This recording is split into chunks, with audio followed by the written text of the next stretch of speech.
आहे आणि कवळगाव येथे त्यांच्या घरात आज आलेली आहे।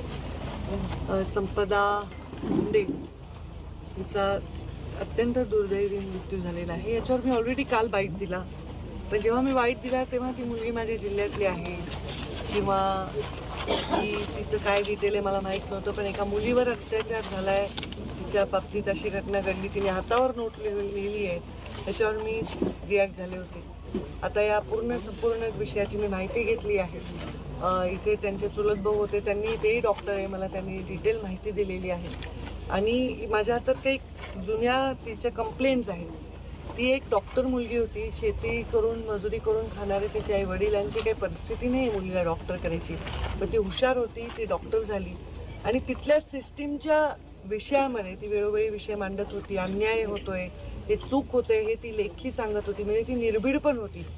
तर अशा मुलीवर ही वेळ का आली असावी आणि त्यामध्ये कोण जबाबदार आहे, तिच्यावर ही वेळ आणण्यामध्ये किंवा आणखी काय घडलंय याची चौकशी डिटेल झाली पाहिजे, फास्ट झाली पाहिजे, हा आग्रह माझा असेल। मी स्वतः मुख्यमंत्र्यांना मंगळवारी भेटणार आहे आणि मी त्यांना या विषयामध्ये वरिष्ठ अधिकाऱ्यांकडून यांची चौकशी लावावी आणि या कारण याच्यामध्ये तिने जे कंप्लेंट केल्या आहेत, नावं दिलेत, त्याच्यात पोलीस प्रशासनातील नाव आहे, त्याच्यामध्ये तिच्या फील्डमध्ये काम करणारे वरिष्ठ डॉक्टरांचे नाव आहेत आणि या तक्रार जुन्या आहेत काही।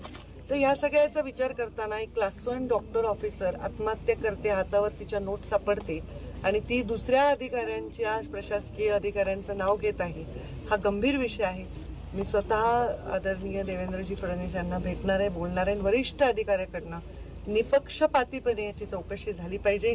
कोणालाही पाठीशी घालतंय असं जराही परिवाराला आणि लोकांना वाटलं नाही पाहिजे, असा आग्रह मी धरणार आहे आणि पूर्णपणे संपदाला न्याय मिळेपर्यंत मी स्वस्थ बसणार नाही। यासाठीची काय लागू सांगा? ते स्पेशल इन्व्हेस्टिगेशन म्हणजेच एक वरिष्ठ अधिकारी, उच्चस्तरीय अधिकाऱ्याकडून चौकशी, मग ती SIT म्हणा किंवा आणखी स्पेशल इन्व्हेस्टिगेशन म्हणा, त्या पद्धतीनेच तो तपास व्हायला पाहिजे। कारण हे जे खाली नाव आहेत ते त्यांचेच वर काम करणारे लोक तो तपास कसा करू शकतील, त्याच्यामुळे याच्यामध्ये निपक्षपातीपणे तपास झाला पाहिजे, हा आग्रह आहे। मी स्वतः मुख्यमंत्र्यांशी बोलीन आणि संपदाला न्याय मिळवून देईन।